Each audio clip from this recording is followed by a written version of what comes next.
And agenda item 2 is report of officers. I should, and by your leave, I'm going to suggest that we change the order of the agenda to bring forward the very last item, agenda item 3.1, the in-camera session, because these auditors charge on a time basis. I don't want them hanging around here charging us for time. So if I could ask everyone, all the management to exclude themselves from the room. Thank you. From the meeting to confidence first. Oh, yeah. So it's meeting to confidence. Yeah, so I can move. Someone, yeah, thank you. Councillor Pritchard, seconded. Paul Davies. All those in favour, carried. Thank you. So we've now moved into confidence and the recording has been ended. Yeah, suspend the formal proceeding. Yeah, okay. Do you want to do that? Yeah, I guess we do. So do I have leave of the meeting to suspend formal proceedings to have an informal discussion of this item? Yep. Is that sorry? Yeah. You don't propose in second, right? No. Yep, just show of hands. Okay. Very good. Who wants to begin? I'm sure we've all read the letter and in my mind, the two issues that have been highlighted. I'm happy for the auditors to take us through the report.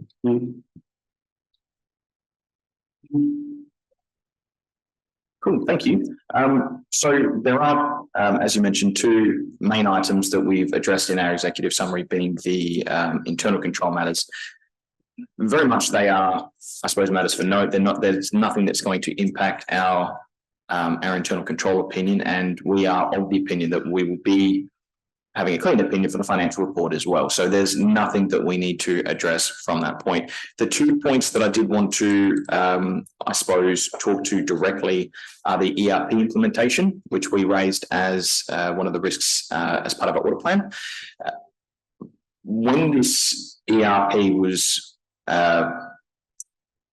first proposed and first started to be capitalized, it was still very new to the sector in terms of how this should be accounted for.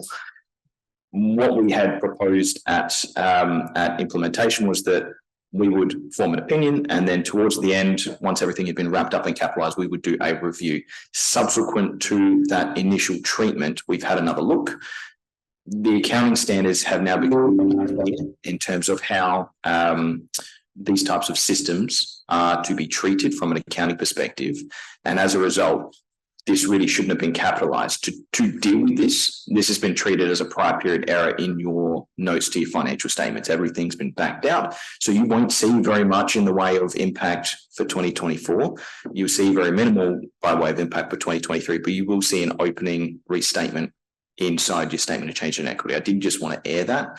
The other matter that I did want to talk to was with regard to the asset revaluation, noting that there is quite a large revaluation of 150 million effectively, and it's just due to the change in the basis. We have dug into it. We've seen what the external valuer had to say with regard to the change in useful life and the unit rates that were applied. We've also tested the basis of those unit rates and the application inside the fixed asset registers. We found that to be, applied correctly. So again, no real impact, but I did just want to air that, it was quite robust. So we have dug into it a little bit more, but we found it to be true and fair. So I'm happy to, I suppose, go through any points in particular if anyone would like to know anything further. Anyone? There are a couple of issues that you raised from prior audits that haven't been addressed. Is there any major risk or concern of those one or two items that haven't been addressed from prior audits? Well, the two that I think haven't really been addressed is the payroll documentation and a few of the policies and procedures. I'm yet to see a council that's completely up to date with all their policies and procedures, so there's nothing particularly alarming there. The payroll documentation, it's an area for improvement, but it's nothing that's material. So there's nothing that's alarming, so to speak. It's just to alert you that it's still outstanding and not quite addressed. Everything else in the report has been addressed. That's all for me. I'm happy with the recommendations from the auditors and the management's response to it, and it looks like a pretty clean audit, which is good to see. Thanks, Andrew. Anybody else? I just had one quick one about the status of the annual leave. The statement is that there's now 66 employees with greater than annual leave exceeding 304. I'm assuming that's 304 hours. Is that a reduction over the last? Do we know what the trend is on that? I couldn't tell you off the top of my head, to be honest with you. I'd have to take that one on note.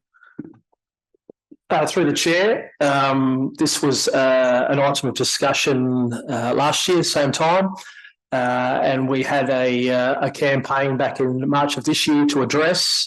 I'm pleased to confirm that the number of hours have come down, although the dollar has gone up, and that was due to the revaluation after the latest round of enterprise agreement exercises.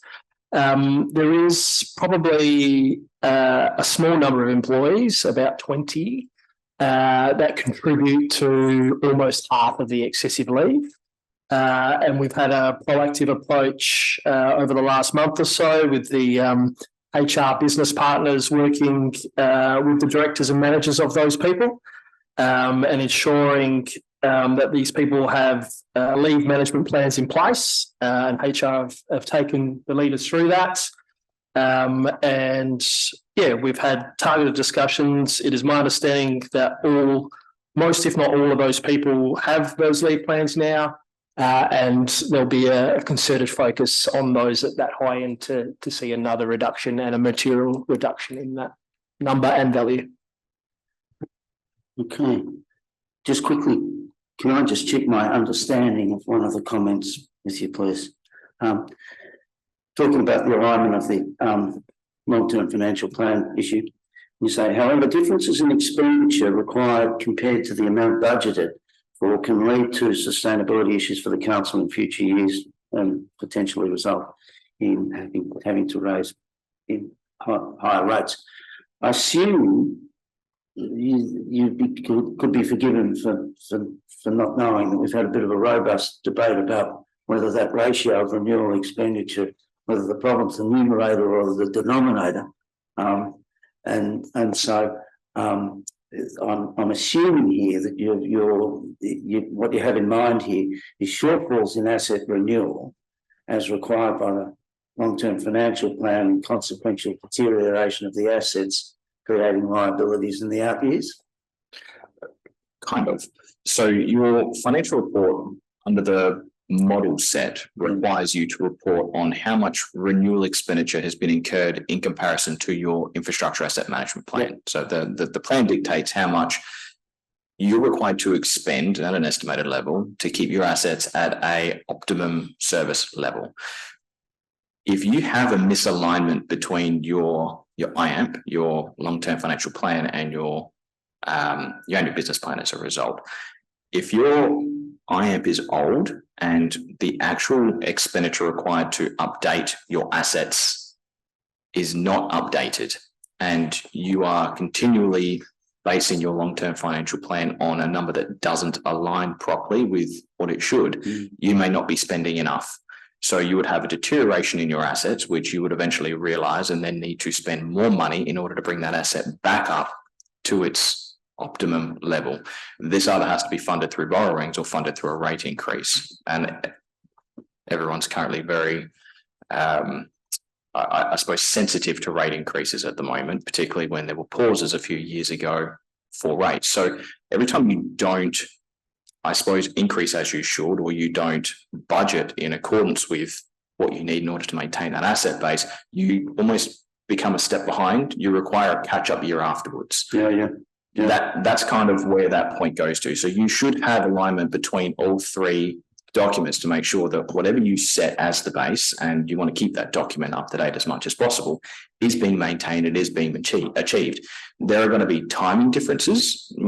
Some budgets run behind, some budgets run over and whatnot, and that's why it's averaged over a 3-year period. But overall, you want to be maintaining, and your long-term financial plan should be aligned and budgeting for your IAMP expenditure. Sure. And what I was saying is the two possible explanations. You might not be spending enough, but you might have planned to spend too much too. Yeah. Completely fair. Yeah. So we've been having a good close look at that. Through the chair, the elected members would be aware, but perhaps the independent members are not. Well, actually we all are. We've gone through an exhaustive exercise reviewing both the LTFP and SAMP over recent months. We're currently consulting with the community on the latest versions of both those documents. And what we are consulting on, the two documents are aligned and will be aligned going forward. So this action or risk is being addressed as we speak. Yeah, that's right. And this committee has been fortunate to receive the fruits of those labours. Yeah, so that's good. So we're going to put the recommendation here. I'm not sure. Is there anything that we want to be recording as feedback? I think we should make comment that we note the recommendations of the audit and are satisfied with the management's response to those recommendations. As well as note the opinion of the auditors.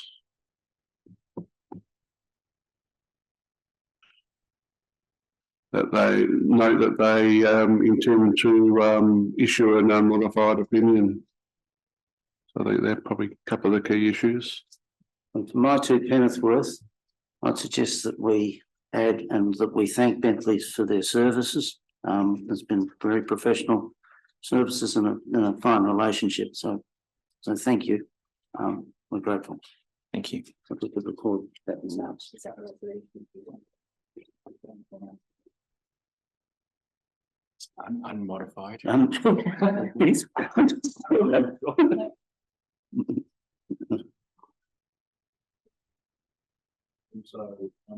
Also a modified opinion rather than modified.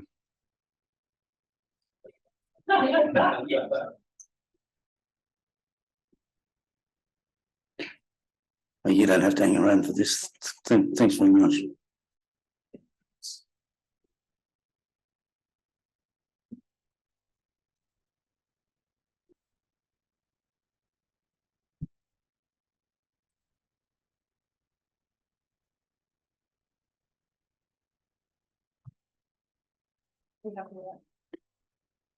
Intend to issue an unmodified opinion. Yeah. Andrew, did that? I think Andrew's first point's missing. Or second, you can make it the second point, actually. No, Yeah, we should note the recommendations that the auditors made to management, and we are satisfied at management's response to those recommendations. and we are satisfied. Not they. Yeah. Yep.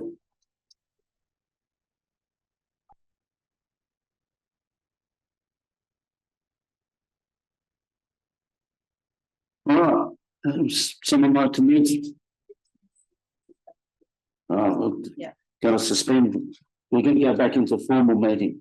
Yep, which we can do by a nod of the head. Right, and now I just need a mover. Andrew, thank you. Second. Thank you. All those in favour?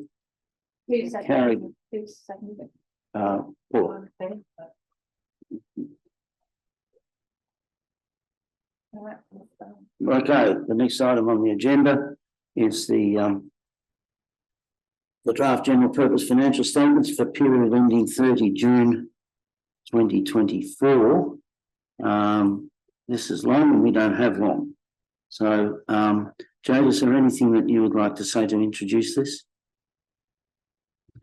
Through the chair, the key point I'd like to make is the improvement of the year-end position with our final set of financial statement, likely due to the recognition of the SWARA 55% of the operating surplus. Right.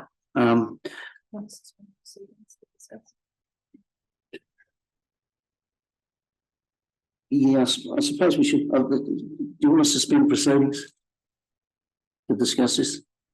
So we don't have to have the moving, the motion, and then the discussion, and then the.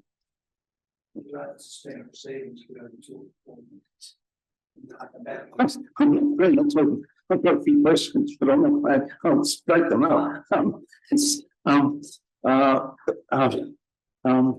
What should we do? Allows you to make any changes to the resolution. Oh, okay, that's a good point. If we want to change the resolution, then it's better if we're out of formal proceedings. So we're happy to, we're happy to leave formal proceedings.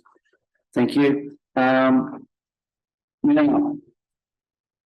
these things are always awkward, aren't they?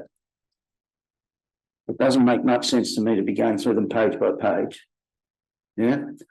Personally, I found the paper that came with the financial statements excellent in terms of identifying what for me are the issues.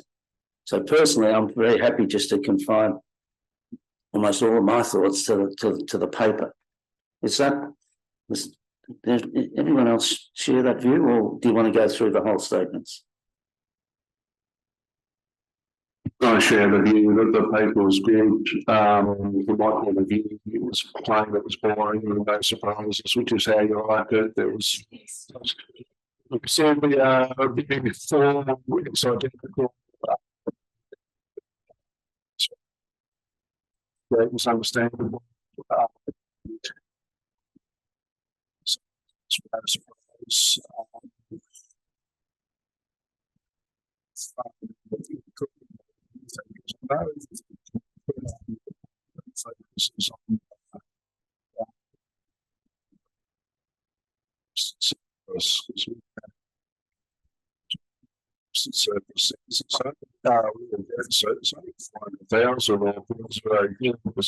Of revenue.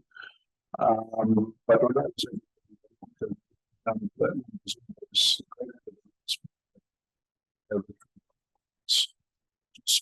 which is good.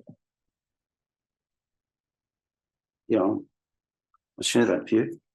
Well, why don't we just talk about the covering paper and see if that covers all the issues. Yeah. So I'll throw it open for any other comment. Can I just ask, has everyone got their minds around the SWARA thing, because it's troubling me? Well, we're equity accounting our share of their profit. But really the profit's more than that, because we also get a return in the form of discounted rates for our waste disposal. Now, I think I can say this, I have raised in the SWARA audit meetings whether this is, I know it's established practice, but I'm not sure it's the best idea.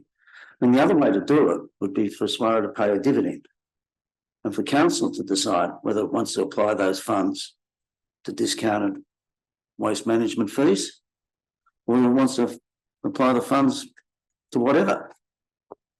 It seems to me to be, and then we've got, the two benefits: the contribution, the equity accounting, our share of the profit, and the discount. So it's not, seems to me, from the point of view of both transparency and from the point of view of both of financial governance, that this arrangement is not ideal.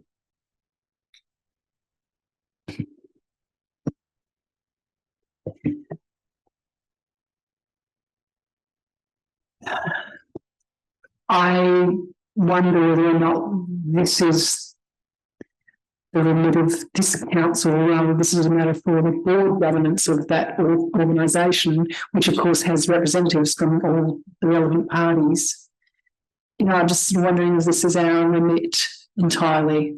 Could ask the question, but it might be more appropriately asked at the audit committee for those entities, that entity, sorry. Well, Councillor Pritchard may have my view is that it would be well within order for the shareholder to raise that matter.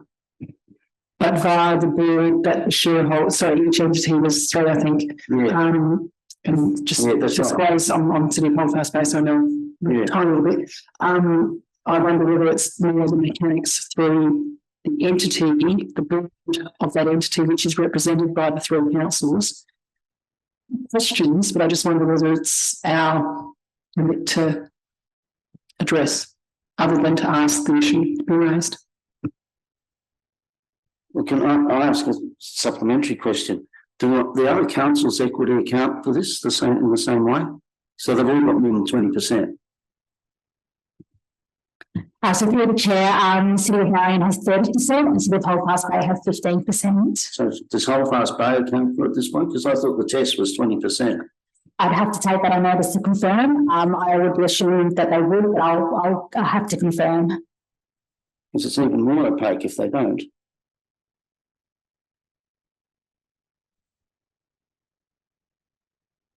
I forget what it is, but somewhere in the packet, Joe's given us the accounting standard. That's the 20%. So I take your point, Paul. There's probably not a lot that this meeting can do about it, except if you want to express a view that. I think it's a reasonable comment to make to raise the issue for consideration by the representatives of this council on that board, but I'm not sure that we can do much more than that. Yeah, you're probably going to go via the council. You can't get just from the ARC to the Swara board. So the question is whether we raise it with the council or not. And they can so deputise their representative.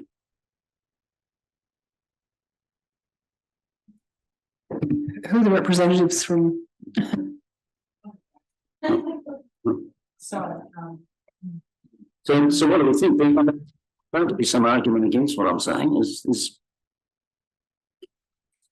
If I may interrupt, through the chair, I've just looked at the City of Holfast Bay's financial statements and they do equity account for their share of Swire. okay.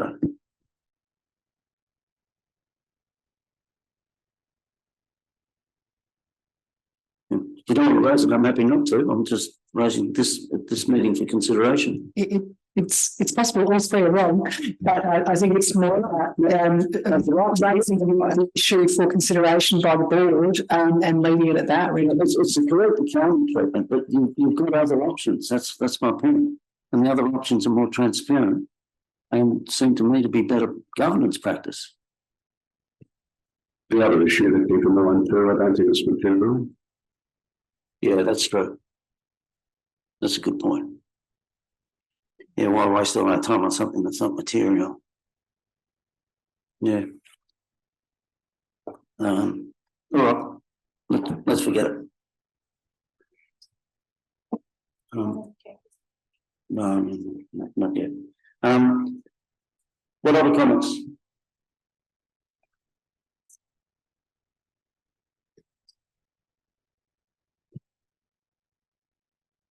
Okay. I think it's just probably worth reiterating that,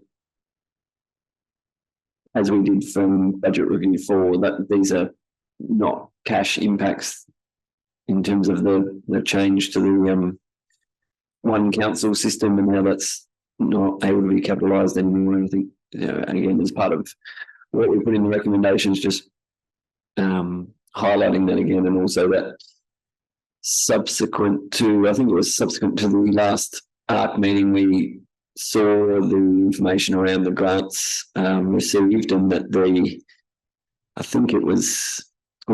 think from the elected members' point of view, we received an email that identified that the grant money had been paid across to the LGFA or LGA on the 30th of June. So it had gone across to them in the previous financial year, but then it didn't come from them, which happened to be a Friday, and I'm not sure if that was the impact. And that change, and when it came to the council on the Monday, was what's driven a large portion of this. So we've talked around how this is not consistent with previous years, and it was almost consistent with previous years, if I put it that way, with it being paid across to the local government authority in the previous financial year, but that distribution is possibly the wrong word, out to councils happening in this financial year has had a substantial impact. It's a good point. Is there an easy way to deal with it? I'm just looking at the resolution. And if you look at the second dot point under resolution 1, it says that the financial year end position does not represent any new increased long-term financial sustainability risk, noting that the deterioration towards the end of the year had a non-cash impact. The deterioration in the operating result had a non-cash impact. Happy with that? Can I just make a couple of points? Yeah, but can I just, let's see if we can agree with this point? Yeah. Is this straight to the motion? Well, it's adding to it. Just. Does that cover your point? Yeah. Okay, councillor, over to you. Yeah, just going to ask just a couple of points here on page 23. It really spells out the debt situation, which is great. Loans at 24 were at June 24, 112 million, which is a reduced balance owed by the 24 million of grant funding in advance. So I think that really paints the picture. So I think that's really good. So thank you for that. The other thing I was going to ask them, it's probably nothing we're going to solve here, but when we get a lot of grant money, and then the council will, as a result of that grant money, provide a service, and then that grant money is removed or retired, we don't get it anymore. The council would normally end up having to continue a particular service. So I guess the question is, what's our process? What's our risk management in relation to implementing a service based on grant funding?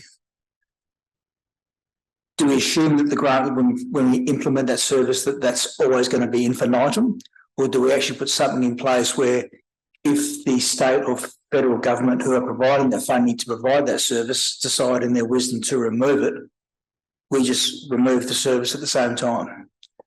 And I don't expect an answer, because we've had a couple of EM sessions that I can't talk about here that address that very problem. And just wondering what we do as a council around that. Yeah. So through the chair, we do have it identified in our corporate risk register about funding not continuing and the service impacts of that. Certainly when we do get funding for services and it is for a set period, the expectation should be that we're only delivering that service for that set period. And an example of that is the bushfire preparedness grant that we have, I think, until the end of 24-25 or 25-26. Certainly before that point, there would need to be discussions about that service ceasing or what it would cost if we were to continue to fund it out of council rate money. But certainly the expectation should be that we're only delivering that service for the period of time that that grant covers. When we have funding like that, the staff that are employed under those programs are on contract to align with the cessation of the grant. Just that last comment through the chair, isn't there a point in time though that kicks over into an ongoing narrowing of the law? So that's only to a certain extent that you can protect that, tie it to a grant, isn't it? Isn't that the case? And that, I believe that's changed recently. Well, through the chair, without being super close to the specifics, there's no doubt that with some workers who are engaged on contract, when it meets a certain threshold and they get paid under a certain amount, they then get the rights of an internal employee. So yeah, that is something that we need to navigate as well when considering these grants and the terms of contracts of staff. Thank you. Yeah, I appreciate it's something somewhat nebulous at times, but and I realise there's some challenges around that. But yeah, certainly my understanding is it's not entirely possible to protect it now, always, unless you meet one of the exceptions.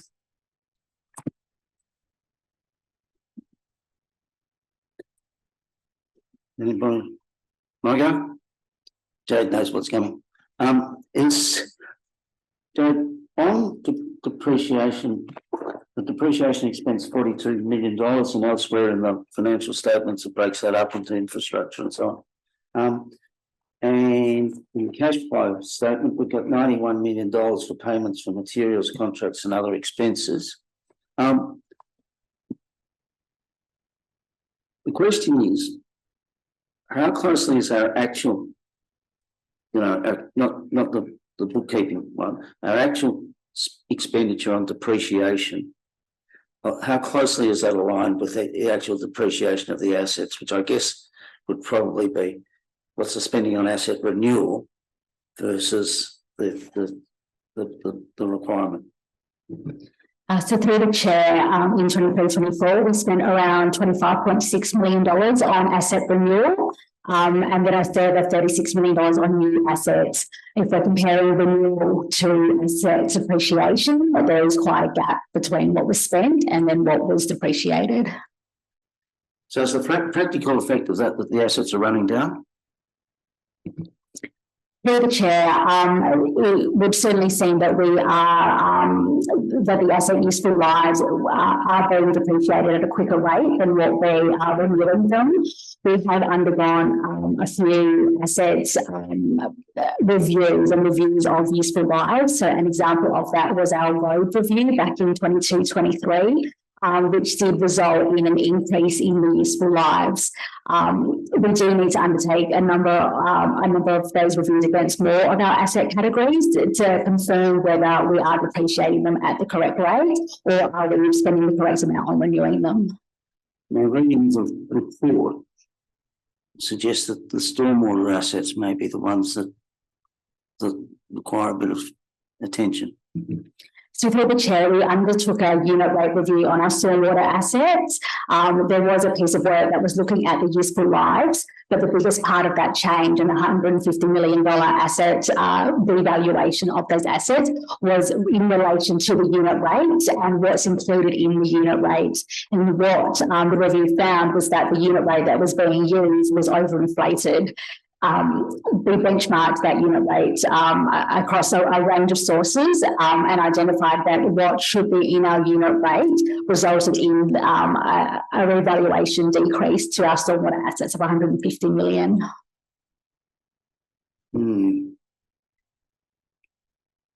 So, on a financial analysis basis, rather than getting in a car and driving around the place, the assets have been run down.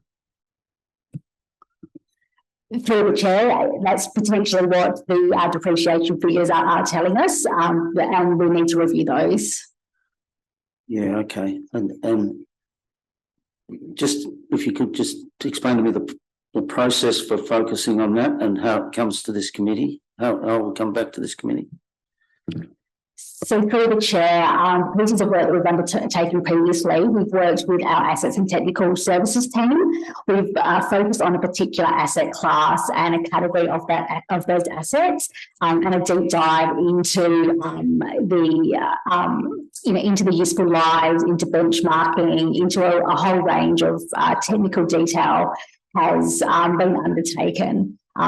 We would bring that back to the Audit and Risk Committee, and then that would be captured if there are changes into our financial statements following sort of an external review of our assumptions. Yeah, no, that's good. What form would it come back to this committee? Would it just be in the form of would we see it in the quarterly budget reports, or how would we see it?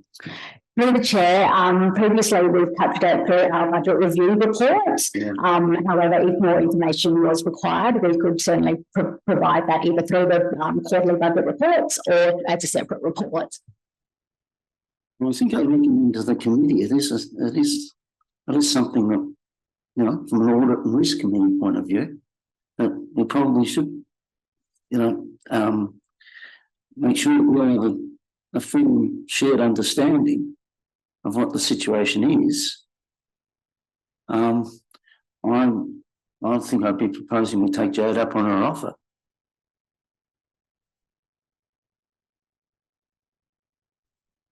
Anyone got a view?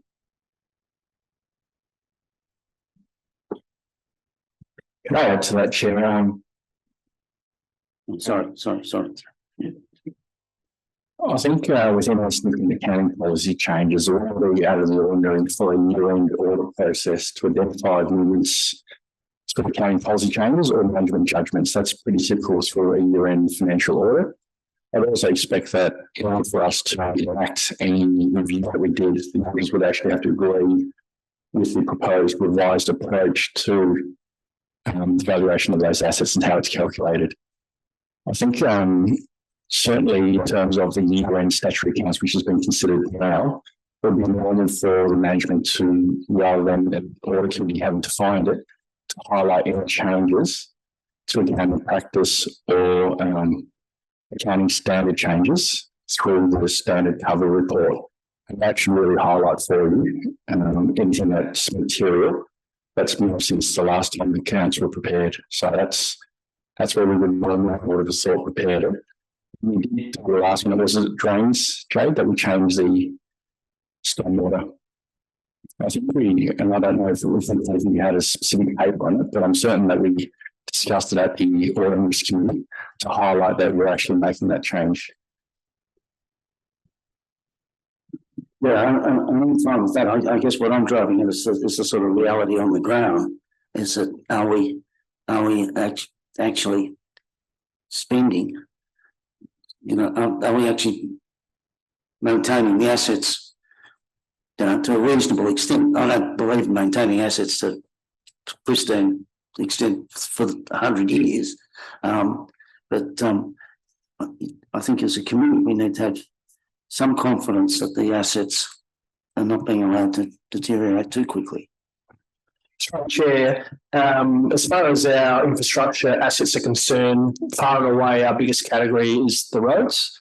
And over the next 12 months, we're doing our once every 4 year, once every 5 year detailed data gathering on the roads. And yeah, that's going to be occurring in 24-25. So over this next financial year.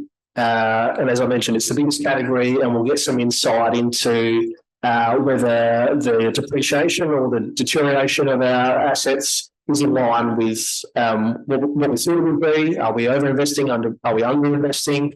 So that will come to fruition over the next 12 months. Yeah, okay. So the results of that work would come back to here. Yeah. Through the chair, I can't see a reason why we wouldn't be able to package it up in a report and bring it to this forum. Absolutely. Yeah, well, that'd be good. The core accountant's got to be good for something. It's a lot of trouble to go through. I don't know. Do we need to record that? When we would have a session, the idea of coming back to us, do we need to record it in the minutes, or what do you think? So, Chair, are we able to have it as an action item? Yeah, absolutely.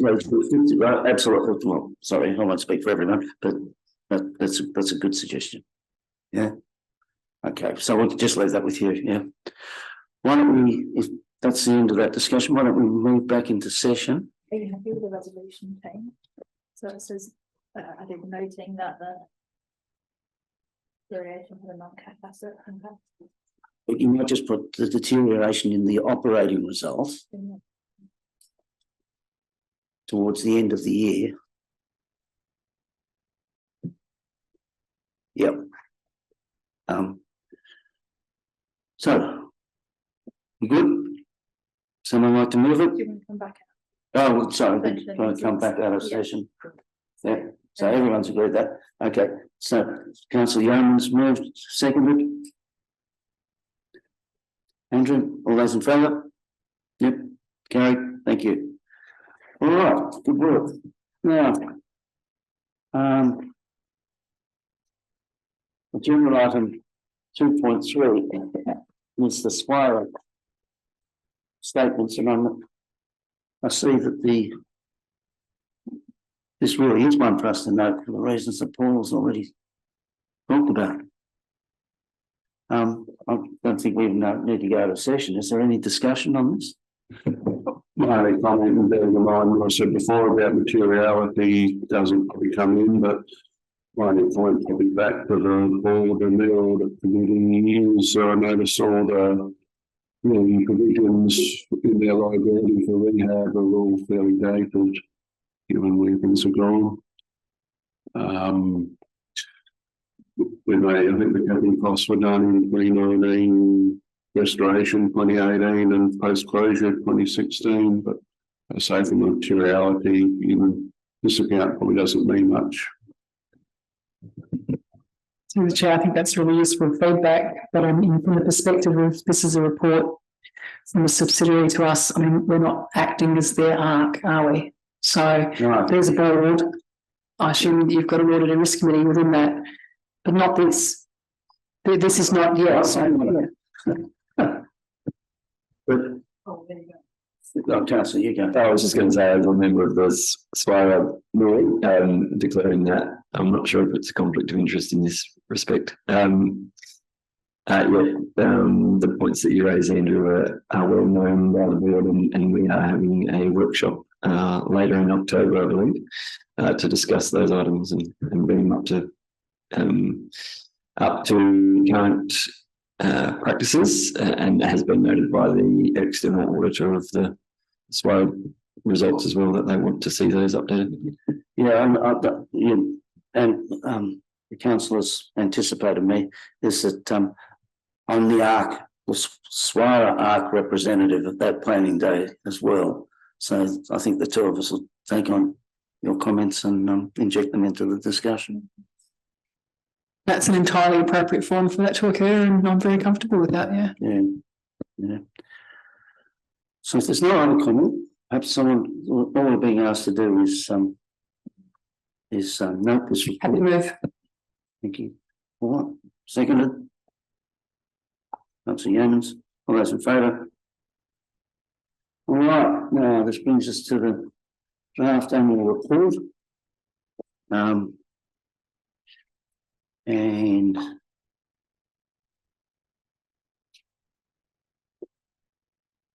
lively and entertaining read.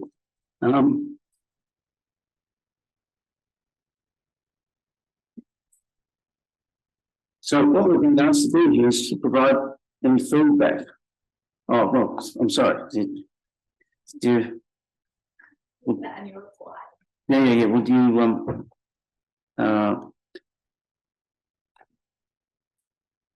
so you're nada? Oh no, right. Dennis. Okay. Well, hi Nada. Welcome. Is obviously glad to have worked got into this. Is there any? Would you like to introduce it? Thank you, Chair, and thank you for the compliment. Yes, it was very nice to put together a summary of the work that Council had done over the year and show how it aligns to progress against our community plan and our long-term financial plan and so on. I note one small update to page 143. There's a reference to a Selects Beach Hall waiver, a fee waiver that would be removed because it wasn't actually taken up. Okay. Are there any questions?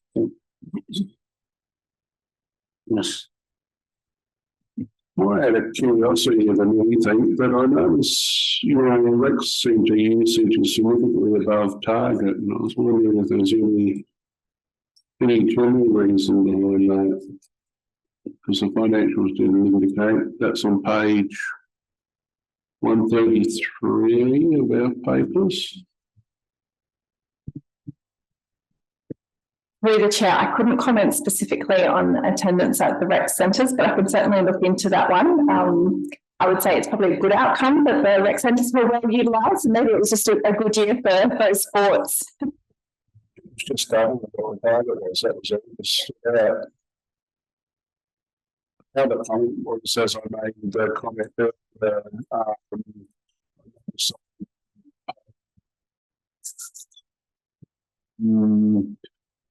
37 on our paper, when you've got the financial indicators there, that the one that's actually potentially reasonably positive is the adjusted surplus rather than the raw surplus. So that would help make yourself look better than what's displayed.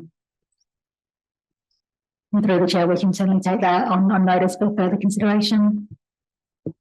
while we're on page 137, can I just ask something? The financial ratios that are there, I thought the LGA had benchmark ratios for these things. My memory was that I've seen our ratios compared with the LGA ones in previous reports, but we don't do that for the annual report.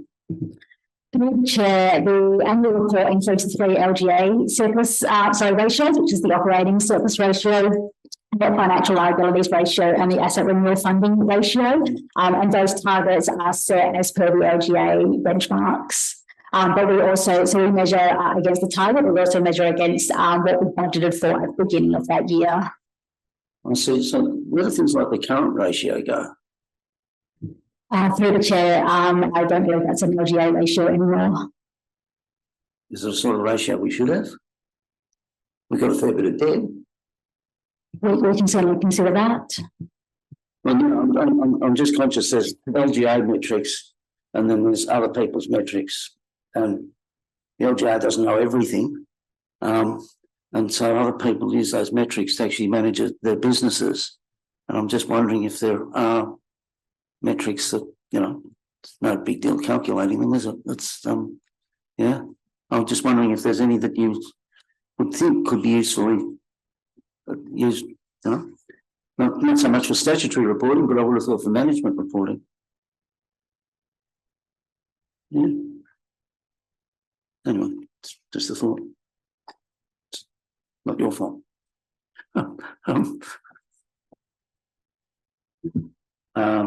Sorry, Just a couple of comments if I can. Yeah.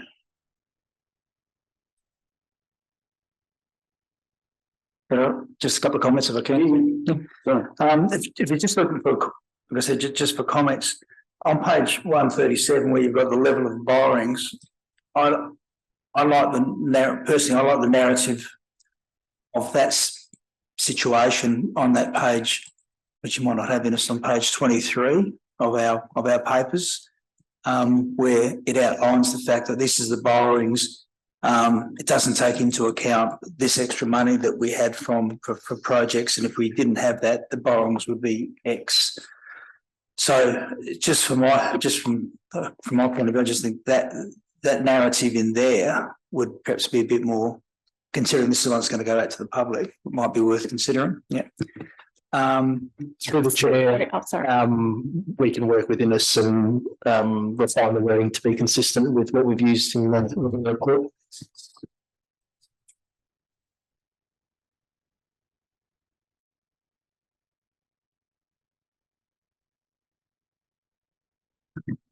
On page 139, I think that's a really good addition to put the elected members with the representation quota that compares City of Onkaparinga with some of the other big metropolitan councils. And you can certainly clearly see wouldn't say over-representation, but certainly a heightened representation per elected member in this council as opposed to the Salisburys of the world and others. So it's almost double. So I think that's a really good inclusion. Paints a picture. And the other thing I was going to suggest or ask was whether on page 141 of our 23 of your report, 141 of our papers, you've got the allowances for particularly for the councillors. I'm just wondering whether you are to put some words in there to like that's the gross payment. In other words, that's not taxed.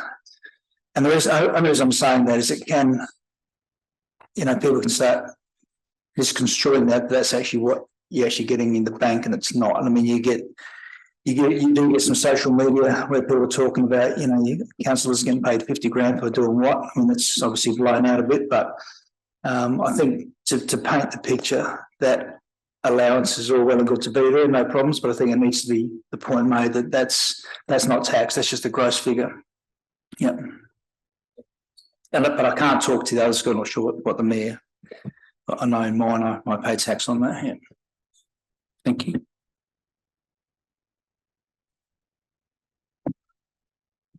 I guess my final question is, I know that as with everything in local government, there's a whole raft of obligations about reporting and so on. It's a very major effort. Yeah, and the two thoughts that cross my mind is whether we're getting the reward for the effort that gets put in, which in turn, you know, goes to the questions of its use and dissemination. Is there any light that you can shed on that for us? Yes. Through the chair, I would say that the process of putting it together, we've got a pretty streamlined process happening now, and it's a really collaborative process. So it's actually quite efficient and effective, I think, the work that goes into putting it together. But certainly in terms of promoting it as achievements for the year, that's a good point. And we could look at how we might be able to do that. You know, yeah, okay. Right now, so the motion in front of us and invites us to provide our feedback. Is there anything that we want to record formally before we put the motion? My only thought is to congratulate the management on a job well done.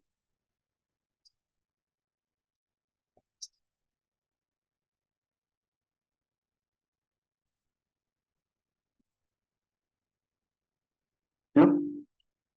Someone need to move the motion? Councillor Yeoman, seconded. Paula Davies, thank you. All those in favour? Carried.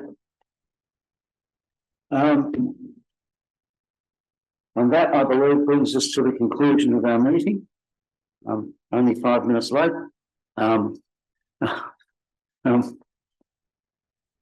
Thank you for joining us, and I know it's not too many sleeps before our next one.